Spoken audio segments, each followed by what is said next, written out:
Photo album தான் பார்க்க போகிறோம். இது வந்து பர்த்டே ஆல்பம். இந்த க்யூட் கேர்ளாக இருக்காங்க பாருங்க, எவ்வளோ சூப்பராக இருக்காங்கன்னு. இது வந்து நம்ம கடையில் போட்ட வந்த ஆர்டர்.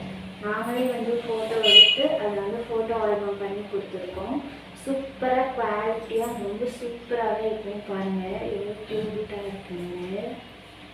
இதை நான் உங்களுக்கு வந்து ஃபுல்லாகவே உங்களுக்கு காட்டுறேன். இது போல் உங்களுக்கும் ஆல்பம் வேணும்னா எங்களோட சேனலை சப்ஸ்கிரைப் பண்ணுங்கள். அது மட்டும் இல்லாமல் எங்களுக்கு கீழே இருக்கிற கான்டாக்ட் நம்பருக்கு கான்டாக்ட் பண்ணிங்கன்னா உங்களுக்கும் இது மாதிரி சூப்பராக ஒரு ஆல்பம் பண்ணி தருவோம். நீங்கள் வந்து ஃபோன்லேயே ஃபோட்டோ எடுத்து எங்களுக்கு அனுப்புனா போதும், நாங்கள் சூப்பராகவே பண்ணி தருவோம். ரொம்ப குவாலிட்டியாக